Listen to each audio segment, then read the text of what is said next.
Hello, this is Samuel Ornelas here from Aguascalientes, Mexico, and you are watching Teacher Learning Cast with Piry Herrera and Benjamin Stewart.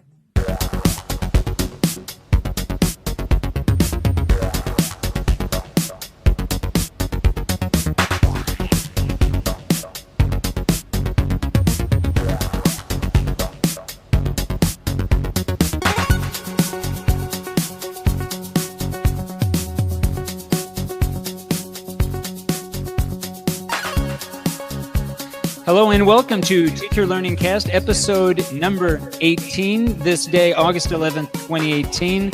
My name is Benjamin Stewart, calling from beautiful Aguascalientes, Mexico. Good morning, everybody. Piry Herrera also here from Aguascalientes, the heart of Mexico. Hoping you have a nice weekend and you are awake for Teacher Learning Cast 18. As always, a pleasure to share all these comments, these questions, these ideas on air, on this streaming with Dr. Benjamin Stewart, and really glad to be able to be part of this adventure. We've got a great show for you today. We've got an interview with Tyson. We're going to talk about academic reading circles, but we want to let everyone know if you want to follow the discussion, feel free to access our page in Facebook. You can find us, Teacher Learning Cast, in Facebook. We've got a page dedicated to all the broadcasts that we've done. We have also uploaded in that same page different ways that you can find past videos. So we're trying to keep a repository of all the past videos that we've done so far so that it makes it easier for you to find those episodes. So feel free to visit our webpage in Facebook and leave us comments and suggestions. You can also follow us on YouTube. We have a YouTube page dedicated to this live broadcast. And if you're on Twitter, you can use the hashtag TLC@ELT, TLC-ELT, and you can find the link to the live broadcast. That's probably the best way to view the live broadcast because it also has a chat there. We're going to be looking at the chat box here in YouTube, and we'll be trying to field your questions as well as Piry following questions in Facebook. So feel free to leave questions and comments if you're watching this live. And feel free to, again, leave comments and give us some feedback. Right. As always, we've been discussing different topics. And obviously, as always, this is an independent transmission streaming with our opinions on different issues. Lately, we've been discussing about, last week we discussed about WhatsApp in the classroom. We have discussed about the input and output theory, performance task, and connecting with learners, how to keep English language learners engaged. We've been talking about objectives. We've been talking about evaluation. We've been talking about different aspects according to our experiences and what we've been living in our classroom and different articles we run into and things that come up. So if you want us to retake, re-explore, or put on the table a new topic or something we've seen before, just let us know. Send us a message, and we are open to retake whatever is necessary and try to look for information about whatever you want on education, especially English language learning. Yes. So without further ado, I'd like to go ahead and jump into our discussion because I really want to give us enough time to dive into this discussion of academic reading circles. I think the reading skill is probably one of the most important skills, especially for language learners who may or may not be accustomed to reading in their mother tongue, but to ask them to read in a target language can be sometimes a challenge. So we're really fortunate today to have Tyson Seburn with us today to talk about his book, Academic Reading Circles. Hopefully you can see my screen here. This is the book that he wrote here that we're going to discuss today. And you can follow Tyson also on his webpage, 4c.ca, 4c.ca. Considerations on collaborative teaching and learning. So it's a great blog there. You can find a lot of information about academic reading circles and other information that he is involved with. So Tyson, welcome, and thanks for joining us today. Hi, I'm very glad to be here, and thanks for asking me to come. So thanks for joining us, Tyson. It's a pleasure to meet you and excited to hear about. Me too. I always love talking about it, so it was a great opportunity when you asked me to be on this podcast. So before we get into it, I'd like to ask you, Tyson, if you can maybe discuss some of your motivations behind writing the book, maybe give us a little bit of your particular teaching context, or maybe a problem that drove you to Sure. write this book. Sure. Well, really, the book is the culmination of several years of doing academic reading circles. So it wasn't something that I wrote a book and then we started doing things. Obviously, I think that's not usually the way people do things. But in terms of my context, I teach at the University of Toronto in the International Foundation program, which is it's sort of a mixture between an in-sessional and a pre-sessional EAP program, insofar as my students, largely from China, my students have been conditionally accepted to the Faculty of Arts and Science. And so they are university students in that sense, and they do come to our program for an entire academic year. And they take a first-year history credit course at the same time as they take 3 other language and support courses, one of which was critical reading and writing, which was the course I was the lead of for several years, taught in, developed the curriculum, and the academic reading circles developed out of. So in that regard, they are attending university courses, so it's not exactly a pre-sessional, but it is kind of a pre-sessional insofar as they're only doing 1 course, aside from the support ones. And basically, reading circles derived out of realizing that my students didn't attack a reading in a way that was very engaging. They didn't seem to go beyond a superficial once-over read of the material. And if they did, they spent a lot of time on vocabulary, looking up each individual word. It's not like an extensive reading program that they have to deal with in terms of the types of texts. So they're dense, they're difficult texts, they're long, and they have to be used in their written assignments as well. So they have to understand what's going on in the meat of that text, or several texts. And when they were really being superficial about it, we recognized through comprehension questions and discussion that they just really couldn't talk about the material to a very deep degree. And as a result, we tried to think of ways in which we could get the students to more actively be engaged readers and look at different parts of a text, sort of the way that I think we all do in our first language, but we don't really realize that we do. So that's kind of the problem. And then the roles for the reading circles emerged kind of reactionary to the problem. And over a series of several years, probably 3 or 4, we experimented in my course with different versions of the roles. And then eventually we found the 5 that seemed to work the best. And that is where the book ended up coming from. So talking about the roles, so did you collaborate then with other teachers? Can you speak a little bit to how those roles kind of emerged as the final version of ARC? Sure. So, I mean, nothing's done in isolation. I mean, I can't take total credit for having made everything about reading circles on my own, obviously. So I work in a team of teachers. And at the time that we started the reading circles, there were probably 4 of us, maybe.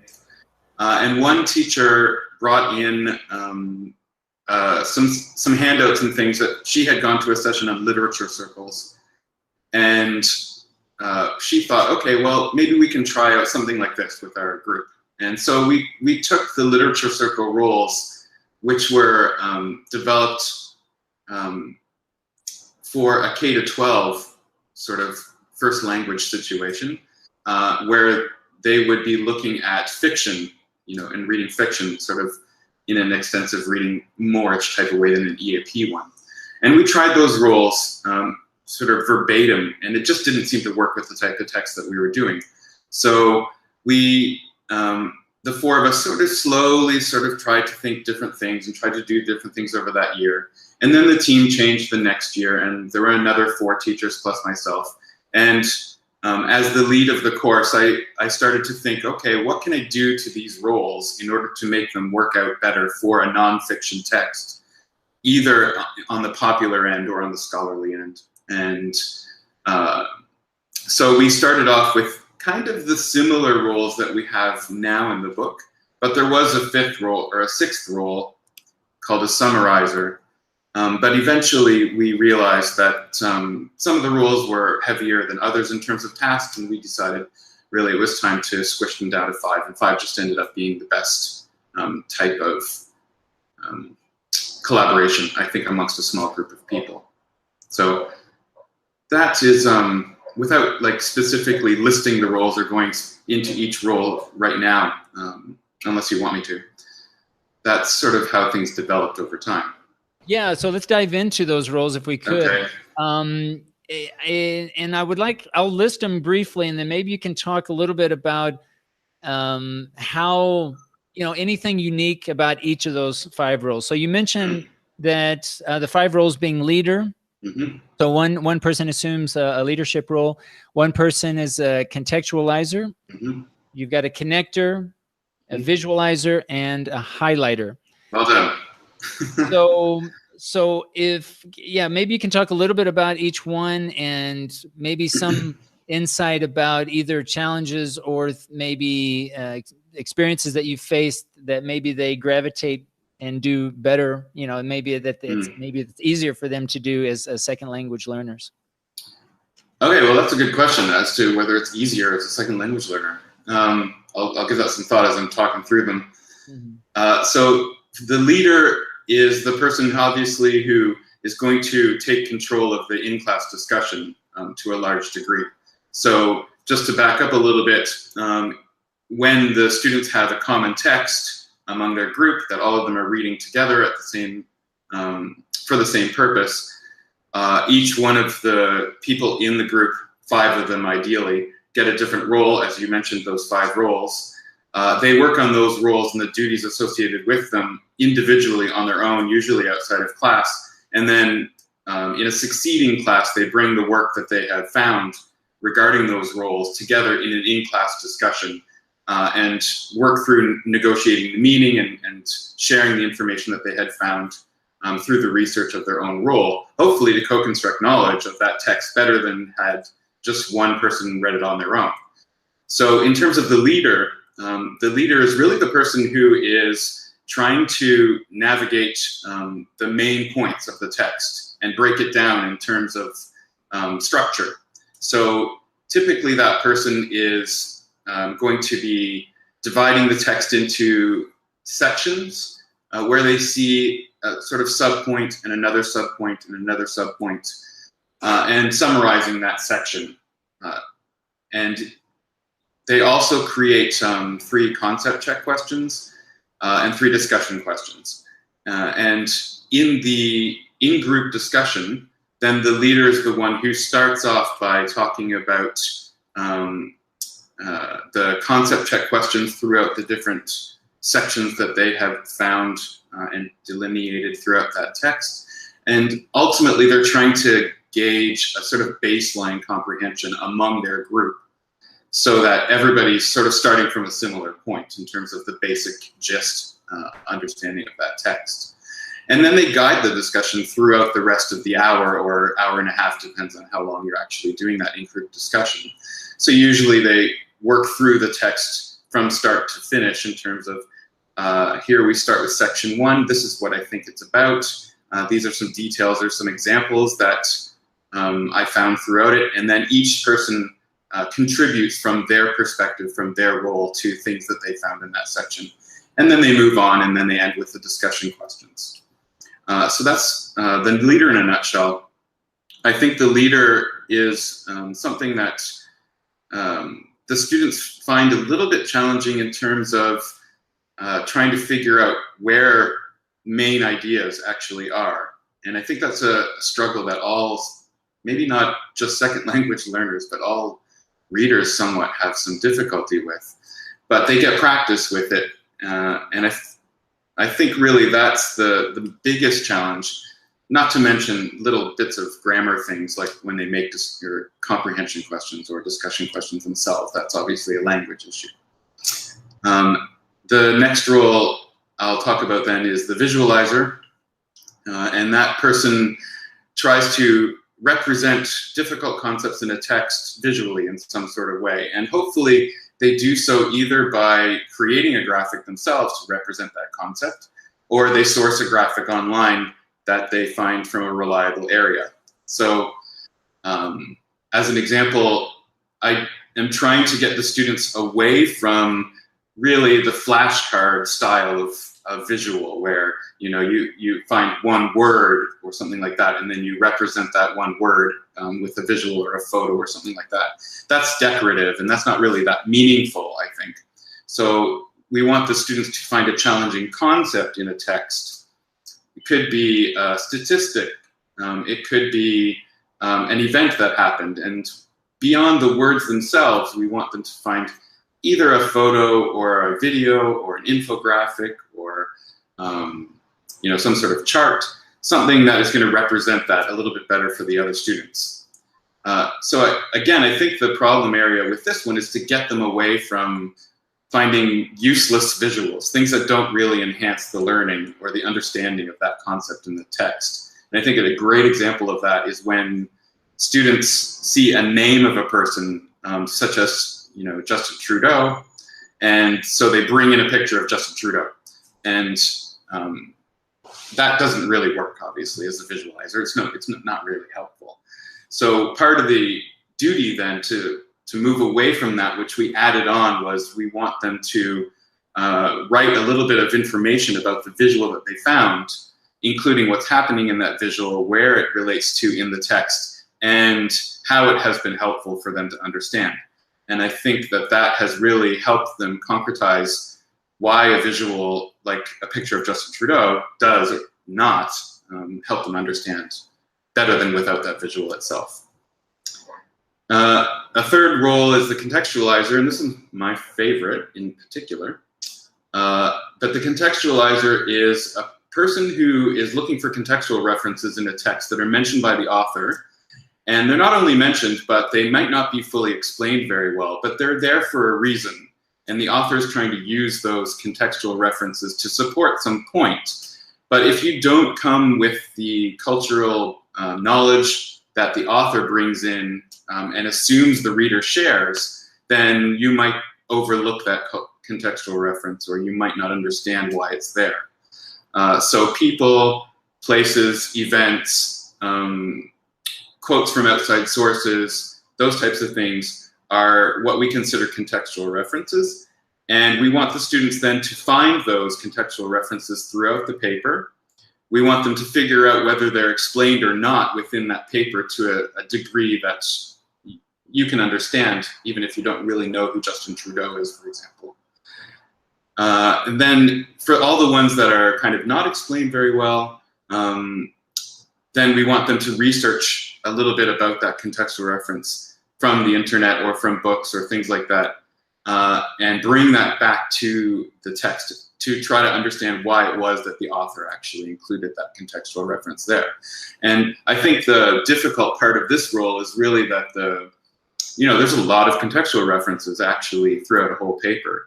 And so it can be really challenging when you have 50 different types of contextual references within a paper to realize which ones are the important ones to take a look at and research more fully, and then bring that back into the text and be able to explain who that person is, or what that event is, or what that place is, and how that's significant to the text to other people. And I think that one causes a lot of work for students, because they really look up things that may not result in anything useful, and it takes some time to really get through that. Fourth role then is the connector, which is something that I think all of us do when we read texts. We make connections to familiar events or familiar things or familiar concepts that we already know to the unfamiliar that's in the text that we're reading. So we can try to bridge some understanding for ourselves to make sense of a text that we don't really know much about. And I think students need to be pointed towards this, because this is something that speaks to transferability, of skills between courses. It speaks to interdisciplinarity between courses. And on a smaller scale in terms of reading, the connector then would try to find something in the text that's a bit unfamiliar, but it reminds them of a news event that's happening in the world, maybe another reading or a concept that's been used in another class, maybe something from the history lecture in our case, maybe even a personal anecdote, something that they're familiar with in their own lives that they can connect this concept to. And so they try to make a few connections and bring those connections to the discussion in order to help other students make those connections as well. I think the problem area with this one is a lot of students initially do want to gravitate towards the analogy or the personal anecdote, which is the least academic sort of connection you can make. So one way around that is to have the students try to make multiple connections, not only to the anecdote, but to something that they found in another reading. And when they do that, it really helps the synthesizing skill that we need in EAP as well, because then, of course, students are trying to find something that's similar or different between two different texts and two different authors, and then understand those things well enough that they can bring those things together eventually in a piece of writing, hopefully. And then finally, the last role is the highlighter. I think that's the last one. I think I've gone through the others. And the highlighter is the one that sort of morphed a little bit mostly over time. It started out a little bit more trying to highlight, quotes and things like that in an article and figure out why that quote was used by the author and so on. But that eventually moved into the contextualizer role as a contextual reference.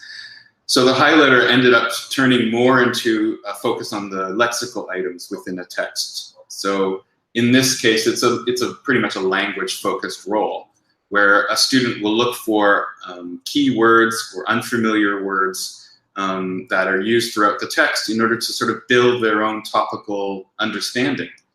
And one of the problem areas that we found in writing a lot of times is students would write about a particular topic area, like transportation, just as an example, and they would not use the words within the family of transportation very well, or at all, and they would use the wrong things and so on.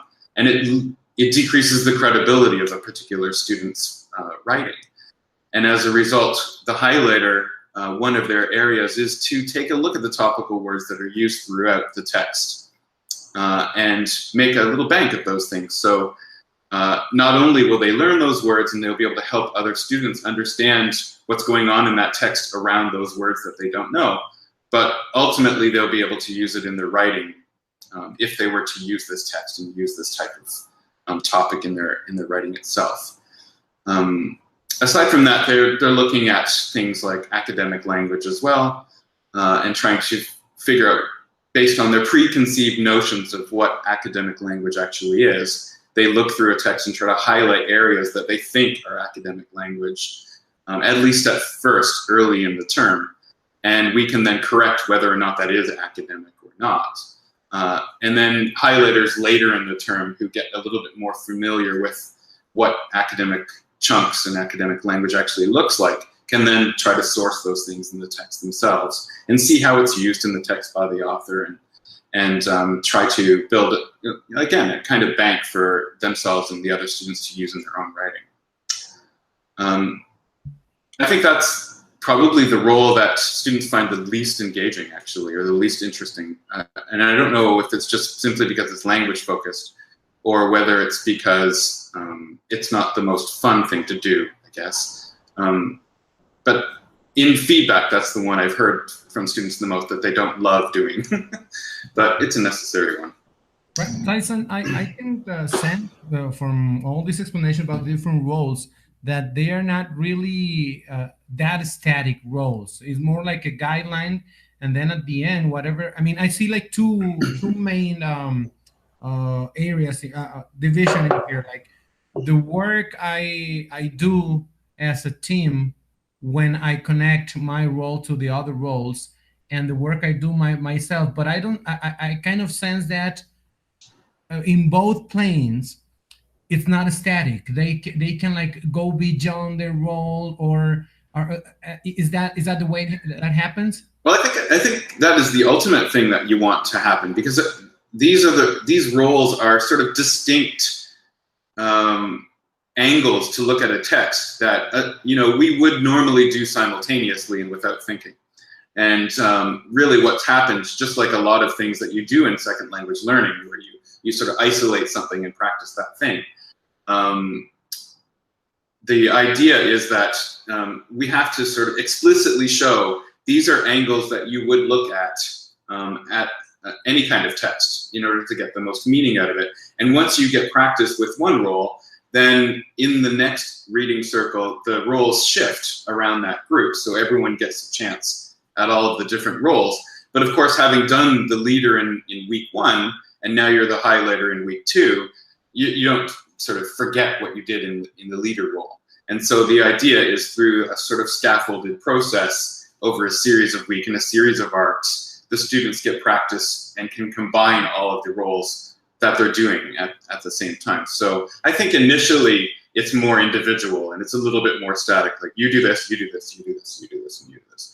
And then over time, it does exactly what you say. It becomes a little bit more fluid. They help each other out. And eventually we want the sort of culminating task is for them in their research projects, when they find their own texts, to actually perform all of these roles individually on a paper, so that they can get the most meaning out of it. Right, and then at the publishing stage, when they come to the classroom, they share whatever they did.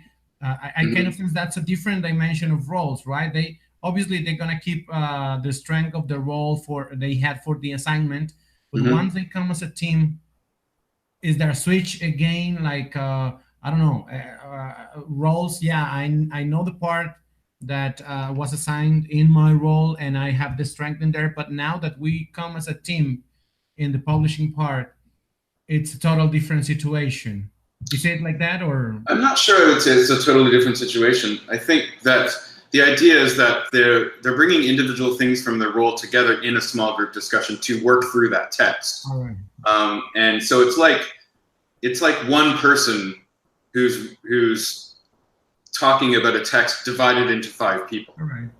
And so while the leader would manage the discussion that goes throughout that text, when they're at a particular area, let's say section 1 of the text, the leader would summarize what they think that's about, and the rest of the students, based on the things that they had read and researched, would have some input and discussion over negotiating whether that's actually true or not.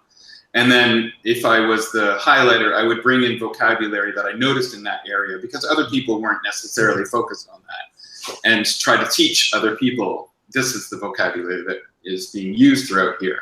And if it came to academic language or topical language, in that case, the other people in the group, depending on the time of the year, I think, and the experience they've had with ARCs, would be equipped to criticize or negotiate whether those things were correct or not.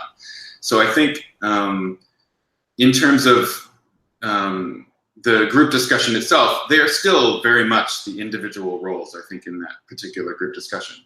Because that's their focus and that's what they want to share, and that's what they're the expert about at that particular time. Yeah, Tyson, I've got a kind of a 2-part question. I'm curious about different ways of looking at a text and how they might fall into these 5 different roles. So let me give you the first example. So if typically when we look at a text, we can look at it in terms of genre, audience, purpose, and style. So my first part of the question is, taking those 4 aspects, how do they fall into the roles, or do they fall into the roles that may go maybe just beyond the topic itself of the reading, that might go beyond beyond just what the author is saying? Well, that's a perfect point. And that actually, the gap, as I tend to refer to it, with genre, audience, and purpose, that is one of the duties of the leader in particular, is to, they're really trying to, first of all, create a baseline comprehension, or establish a baseline comprehension among their group. And one of the ways that contributes to that is for them to think about what is the genre, audience, and purpose, and how does that affect the things that the author is saying throughout that text. And obviously, you know, those three things also contribute to whether something's scholarly or not, where it's found, what type of bibliographic reference and so on needs to be created if they're going to use that text. So the leader does in fact look at those things and uses that as part of their handout that they give to each other in the in-group discussion, as each person kind of has a little handout that they share with each other. And so I imagine then at the beginning of the discussion, they would then talk about, or the leader would at least have the option of talking about what they think the genre, audience, and purpose is as part of that sort of baseline discussion, and have the students then also, their group mates, talk about whether they agreed with that or what features of the text contributed them to thinking it was an academic text or a magazine article, and so on. So I'm not sure I answered your question fully, but so the leadership pretty much takes on that role of the gaps, or I don't know if you've had experience with maybe dividing up each of those four aspects and each student taking on a role and bringing that together into a discussion. Well, I think one thing to keep in mind about ARCs is that they've never been meant to be a syllabus of a program, right? So they're an activity within a program, and so any of the things that they're doing in the roles themselves, I would encourage to have already or have been a part of a teaching lesson within the class itself, outside of the ARCs. Like, as an example, if you take the gap, for example, we would look at what genre, audience, and purpose is as a class on a variety of different texts, so that when they do a reading circle, which is just one component of our larger curriculum, they would have some experience already with that. So it's not like ARC is the teaching tool only that, you know, only the leaders get a shot at it. It's a broader part of a curriculum, or it's part of a broader curriculum. At least I hope it is. And in my case, it is for sure. So, okay. Yeah. So the second part of my question, and maybe your answer would also apply to this, but I just need to throw it out there. Okay. The modes of persuasion, so the ethos, pathos, and logos, would that be kind of similar in the sense of really appealing to logos like the organization, the pathos really appealing to emotion, and ethos appealing to the character of the writer versus maybe the reader? Is that also part of that more global classroom discussion that you would address as a whole group, or do you have experience of them kind of exploring those aspects of the writing of the text as a group? I would say that they do come out in the more global curriculum, and then those things are practiced within the academic reading circles. I mean, all of them are really also connected to the students finding their own voice and their own writing as well. And so, like in my case, it's a reading and writing course, and as a result, a lot of the writing lessons that are not part of the reading circles themselves, because the reading circles is really focused on engagement and comprehension of a text itself. A lot of the skills that you may be thinking of are also part of the assignments that are attached to the reading circles in some sense, which are not really part of the book exactly, because I didn't want to necessarily prescribe to other people how you have to connect the reading circles to a written assignment. But ultimately, that's what we do.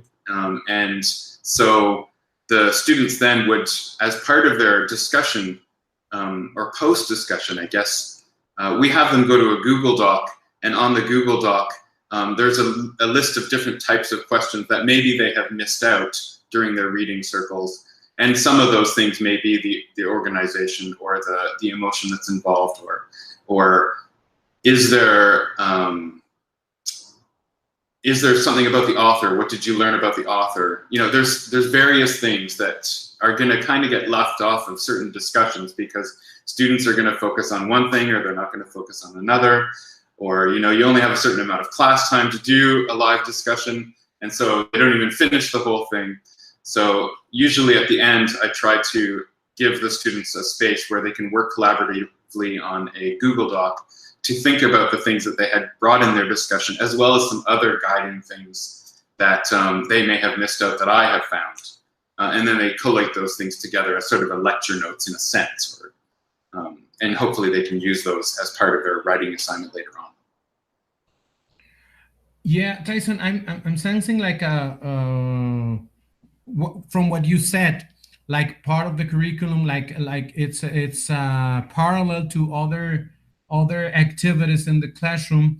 I'm sensing you have a scheduled classroom hours with the students, but this work goes beyond the classroom and beyond the time. Am I right at that?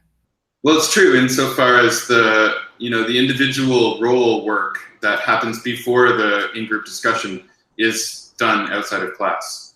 So, I mean, unless you have enormous amounts of time where you can allow students to do some of those things in class, it's typically homework. And I find it better because then the students, obviously, they can work at their own pace. So, I mean, I'm afforded a certain luxury because I do have 24 weeks in my program.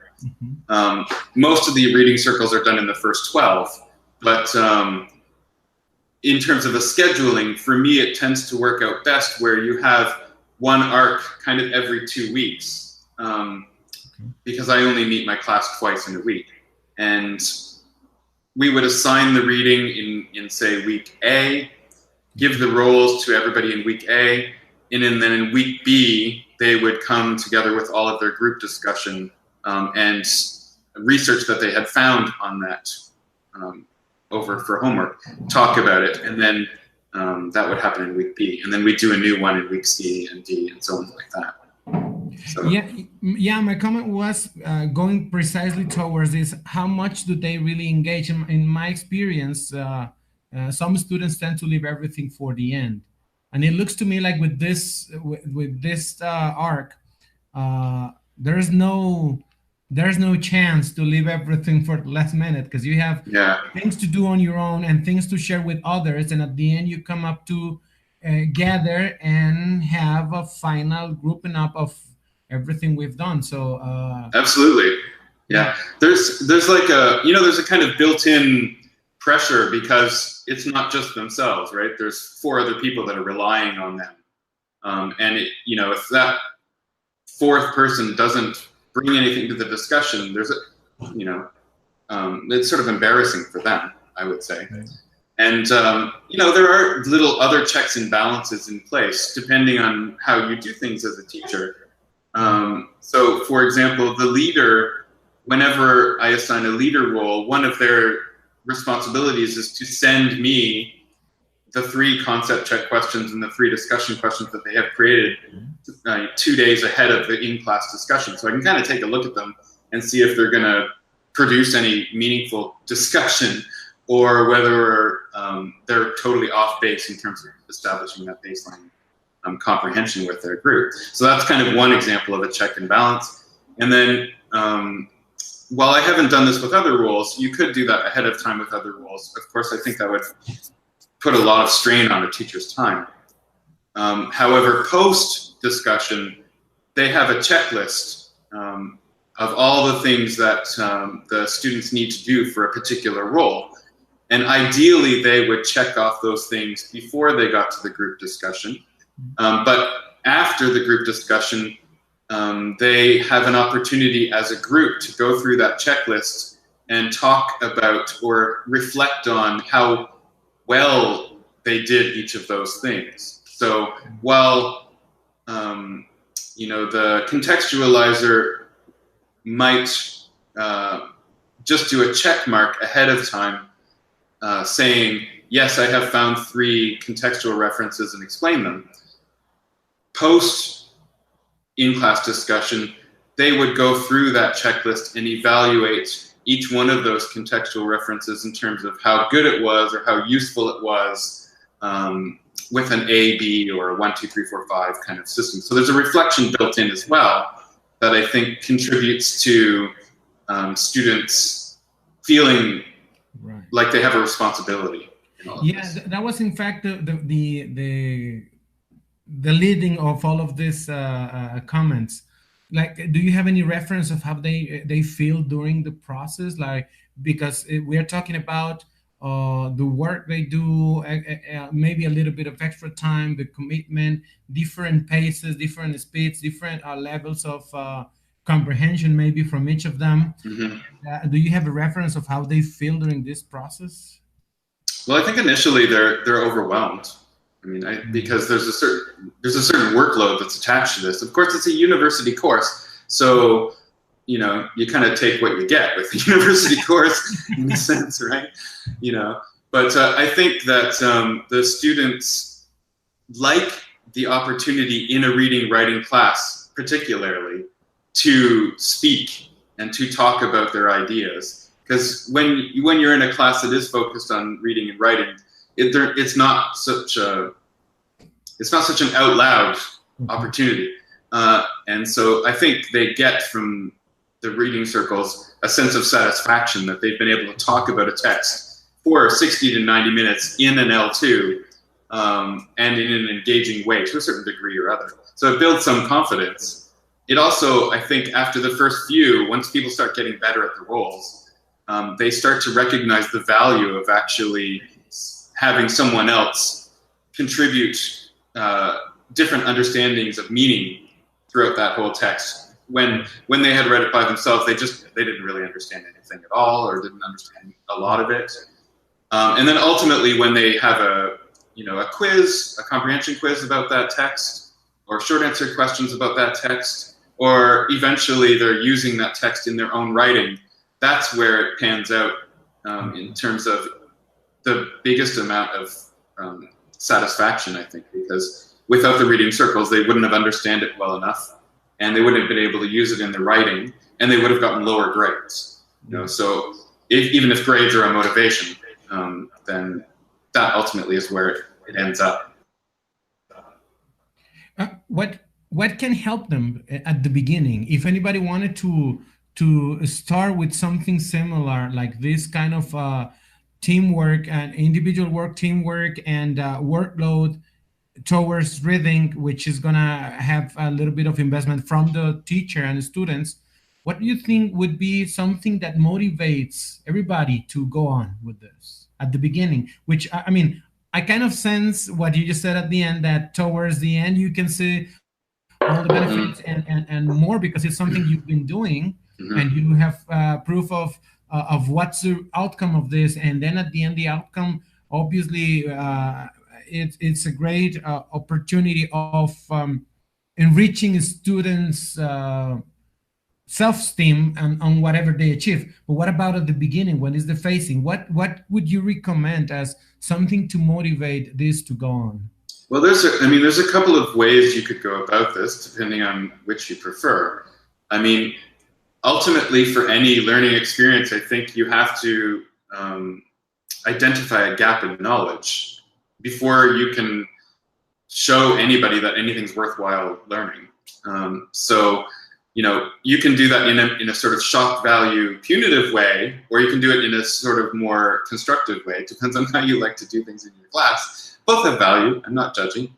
But you know, you could give a sample text to the students right off the get-go and quiz them on it, and they all fail or do quite terribly on it. That alone sort of shows the need. Okay, we need to do something in order to motivate you to not get a 35% on the test again about a particular quiz. I mean, that's the sort of punitive shock value way. Otherwise, I think, again, because this is, as I said, part of a broader curriculum, I would imagine that at the beginning of a term, it would be necessary to bring in a text of some sort, have a little bit of discussion about it, and the students recognize that they're not able to really answer that question. They're not able to give their opinion very clearly about it because they didn't really understand that text. I was going to say something else, but it just slipped my mind. It'll come back to me. But ultimately, I think really it is identifying a gap in knowledge. And, you know, a lot of students find reading kind of boring. And so, you know, you can also suggest, you know, if reading this text in class and then doing a couple of comprehension questions is a boring approach to reading in a classroom, let's try something different. Let's try something where you are, in fact, all engaging with the text and talking about that text, and you're able to really understand it. And it's different. You don't just have to, pre-teach vocabulary, then do the reading, then have a series of comprehension questions, then have a couple discussion questions, which is, sort of typical PPP-ish style way of approaching reading. Let's do it in a flipped classroom-y type of way where you do some things on your own, we'll bring it together, and we'll spend the majority of the class actually talking about the reading instead of just simply testing it. So maybe that's motivating. Yeah, I like, Tyson, how you, in the book, you talk about the procedure, the ARC procedure as being a cycle. And I like specifically how at the end of the discussion, at the end of the group discussion, you ask students to write these kind of reflective questions that then are passed forward to the next person who will assume that same role. The idea being that they take this cycle where they go through the whole process several times, reading different text, and assume, so they have a chance to assume different roles throughout the process. I'm curious about the products that they create per each process. So I know that they have discussions. I understand in the book you recommend 60 to 90 minutes of group discussion. So there's a lot of time there where there's interaction between the students that as they assume those roles. But towards the end, what kind of evidence do you require that you want from the teacher to rely on to really see whether or not they understand the text, and to what degree is there differentiation in your instruction in the sense that they have the power to choose what kind of products that they end up creating? That's a very good question. I'll tell you at least what I do, and then I think there's variance as to what products are produced, depending on what the purpose of your course is ultimately.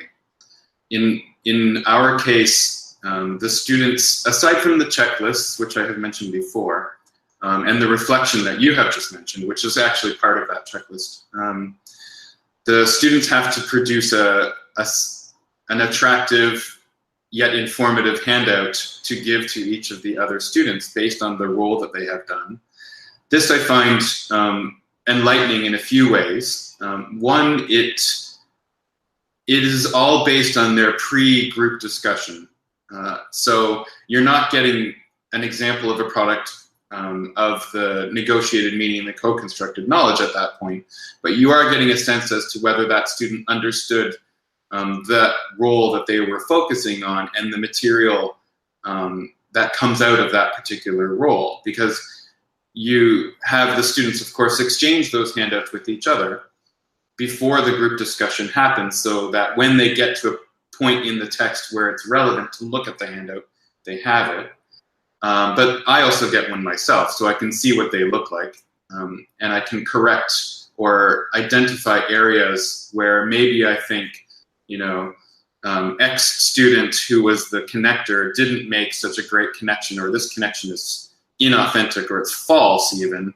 So when I'm walking around the room listening in on some of the discussions, I can interject at a certain point, hopefully, and try to talk with the students about that particular connection that they had made. So I think on one regard, the product is that handout in terms of identifying sort of an individual understanding, whether they understood the text.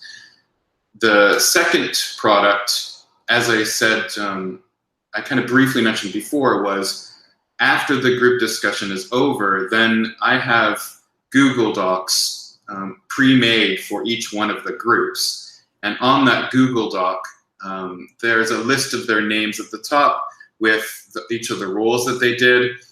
Then there's a bunch of blankish areas where I want the students to work on the Google Doc, hopefully synchronously and together at that moment, where they think about the things that had happened in the discussion and informed their understanding of the text.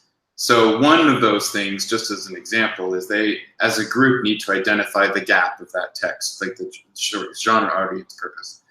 Another thing is they have to write out the bibliographic reference as a group, for example. Another area is by role. They need to answer a sort of focused question by role. So one of those would be, visualizer. Put in one of the visuals that you found, talk about what's happening in that visual, how it connects to a part of the text, what your group thought about the relevance of this visual according to that text, and what is the text about at that area that you think this visual is a part of. So each role sort of takes ideas, hopefully that are informed not only by what they had talked about, not only by what they had researched in their individual work, but then in their group discussion, if they realized that this visual was useless, that wouldn't be the visual necessarily that they would put on this Google Doc and talk about, right? And if they did, then I would be able to understand whether or not they had actually, figured out some of the concepts in that text, because they chose, out of the 3 visuals, for example, the one that was the worst one, and I would go, okay, well, they didn't really understand it. Or if they chose a really good visual, then I would get a better sense of them actually improving their understanding of that particular area of the text. And then another area of that Google Doc, I have them try to, in our case, connect whatever the theme or the main ideas or the concepts of that text were about to a research project that is a writing assignment in my course as well. So I can see whether or not they understood something from the core text that they can connect to the research project that is they have to write about later on. And then the last part of that Google Doc is an area where students as a group can identify any doubts they have about that text, any questions they have about that text, any grammatical issues that they found throughout that text that they don't understand. And then I can go on to that Google Doc either in class while they're actually doing it, or project it, or I can do it after the class is over, which is most often what I do, and leave comments throughout that text about problem areas or good things that they had found, and address some of the questions that they have in that bottom area.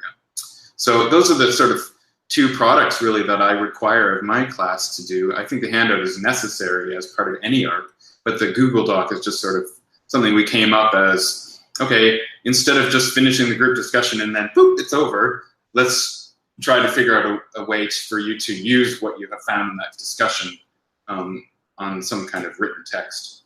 And like I said, ultimately, all of these ARCs contribute to a broader writing assignment that they have to do in my course as well. So ARCs themselves, I'm not really interested in marking them so much, as I feel they're a means to an end, and more of a scaffolding activity than an assignment itself per se.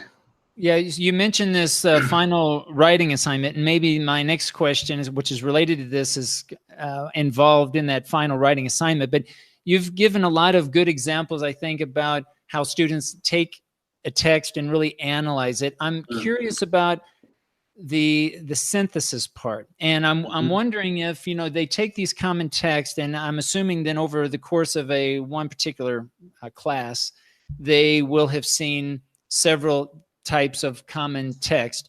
I'm wondering if you have any exercises, or if how ARC kind of is involved or could be involved in the synthesis part, where maybe those groups look at a series of texts and kind of compare and contrast those different texts. And then maybe if that is part of this final writing assignment where they're having to, take this, because obviously that's what they usually have to do in a writing assignment, is compare and contrast different sources or different articles, for example. How, and based on your experience, how do students exercise both the analysis part and the synthesis part through ARC? Well, ultimately, in the idealist situation, each of the texts that you use or you select for ARC would contribute or be useful for this writing assignment that they end up having to do. So there would be some, at least indirect, but probably hopefully direct connection. And that's actually really hard. because you want to give students a certain amount of choice in terms of what they write about for a research project, ultimately in a course. But at the same time, you want each of these ARC texts to contribute so that you're sourcing some text for them, and they're not just left to their own devices to find all the text on their own. So if I talk about an example from my own course, like a few years ago, we had an assignment. It was a Toronto assignment, which is just for practical reasons where we live. And the students needed to identify a problem or problematize something in Toronto. It could be about transportation. It could be about parks and recreation. It could be about nearly anything. And then ultimately write a research paper based on identifying this problem, arguing for some sort of type of solution to it or recommendation, and then supporting that with facts and so on. So you ended up with a research paper. And then the ARCs themselves were texts chosen by me or my group on various subtopics of Toronto. Like one would be about transportation, one would be about, like I said, parks. I don't know, I'm just going with the same subtopics here. But the idea was then that the ARCs would not only show them how to read a text deeply and engage with that more meaningfully, but also help them sort of determine which subtopic of Toronto for this assignment that they wanted to use, so that they could use that text in their actual writing assignment later on. So that was kind of one way to go about it. And eventually, I think in the most ideal situation, which is what we're still trying to work towards, is to have each one of those ARCs as a core text that could be useful for every writing assignment. And as a result, then, they would be able to take ideas from one text, find where they're useful or compared to in another text by another author, and bring that together in a sort of literature review type of sense that would go into their paper. At the moment, I find that is actually incredibly challenging to find enough texts that are usable for ARC, but also all within the same topics that every student can use. So that's a challenge on my part.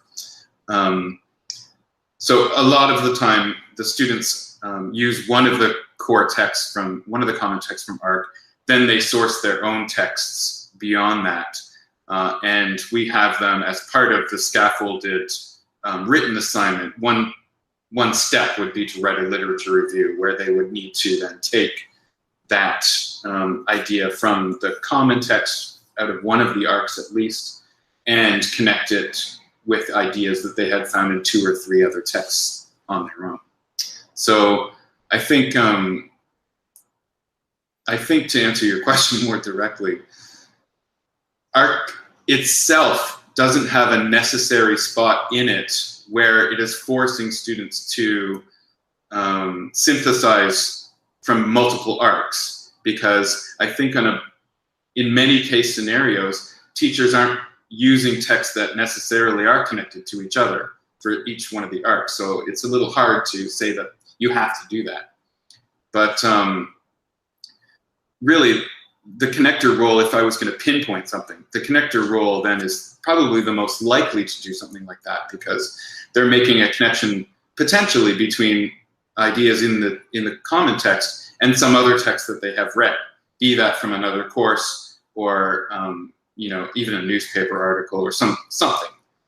So building that connection is a type of synthesis, and so that's probably where it is the most embedded into the ARC process itself. Right.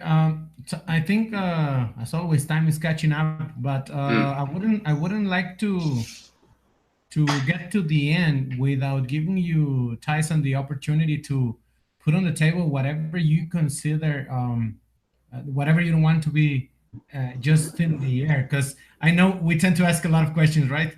And then, well, two different paths. But is there? I appreciate the questions. Yeah, me too. I'm the question guy. And but then and then Benjamin has another approach for his questions. But I would like you, if there's anything like core, like well, not like core, but like something that you don't want to leave on the air, something that it's the, I don't know, the pinpoints, the keys, the aspects that you always put on the table for us to keep the thought about the arcs. Well, I think one thing that the students tend to struggle with or not see the face value of initially is the ultimate purpose of the arcs. Like they do tend to isolate individual tasks and individual courses and not necessarily grasp the larger picture. And so I think it's important for teachers to try to embed arcs in a larger process, not just, you know, we're learning reading for the sake of reading, and therefore we're going to do these reading circles. Like, that's great. I mean, if you buy my book, it's wonderful, you know, all said that. But I really think that the arcs are a means to an end, and the arcs should be something that's part of a larger curriculum. And the students then should be aware of how the arcs fit into that larger curriculum and what is the rationale for using the arcs. It's not simply just to improve the reading ability. I feel it should be something that is leading somewhere. And if that somewhere even only is that eventually you're going to read a text on your own and perform all of these roles simultaneously yourself, that is the goal, then that's one thing. You know, that's sort of the simplest reason or rationale for using arcs. But ultimately, I think the better reason is that these arcs are helping you to do something like a writing assignment eventually. So that's one thing that I would really pinpoint and say. Another thing that I think is valuable is that you don't simply usually walk into a class and say, okay, today we're going to do arcs. You know, same as today we're going to do past tense. You know, that's very decontextualized. And so I think that the teacher should scaffold the roles or the duties that are in these arcs assignments, instead of just like, here, you're the visualizer, you're the contextualizer, you're this, you're that, go to it. I tend to use each of the skills that are in each of these roles as a separate lesson. So, you know, the fact that you're researching a contextual reference leads to skills like, well, how do you research? How do you find that information online? How do you determine whether something's a reliable source? How do you then write about that contextual reference? How do you cite it? You know, there's a variety of skills that sort of stem out of each of the roles, in a sense. And so I think that it's important for the teacher to do lessons on top of these roles and model each of the things that are happening in each of these roles for the students. And that's not easy, you know, because it does tend to be a part of a larger curriculum. So I guess those would be kind of 2 points that I would mention. Okay.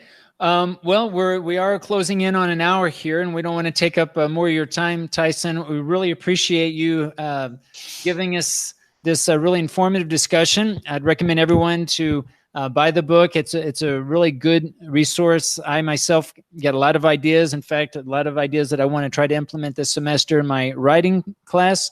Awesome. And but yeah, Tyson, thank you very much for joining us today and talking about academic reading circles. I had a great time.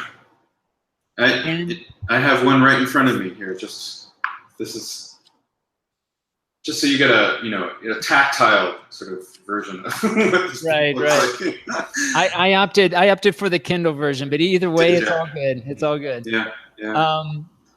So if those of you who are watching a recording, feel free to leave us feedback, post your questions in Facebook. Let us know what you thought of today's show. If you have any questions or experiences using academic reading circles, do share. Teaching Learning Cast is all about community, sharing experiences. And so feel free to leave comments. If you ever want to be a part of the show, let us know. Reach out to us. We'd be happy to program more teachers in our live broadcast. So, Piry, thank you very much as well. And any closing statements? Yeah, well, yeah. Thank you for joining us today. I'm always glad to talk to people that try these things, that come up with different approaches, with different strategies, with different things to try in the classroom, would give us ideas. But more than that, I always enjoy, and Tyson, I could tell that from you too today. I always enjoy to see how your passion for what you do is projected in your comments, because it is not something that you can talk out of your feelings about of what you do every day. And we could tell that from you, as we've been doing from the guests we have had before. And I think that's an extra, that's a plus for everybody that is watching this video, that you can tell how you can enjoy things no matter how hard they are if you go and you try them in your classroom. Great. I totally agree with you, and I think that reading is a passion. Writing is particularly as well. But I think that, as you mentioned, a lot of people are dispassionate about how to teach it, or it seems something's just kind of boring in class. But there's better ways to do it, and hopefully people will find that this is one of them.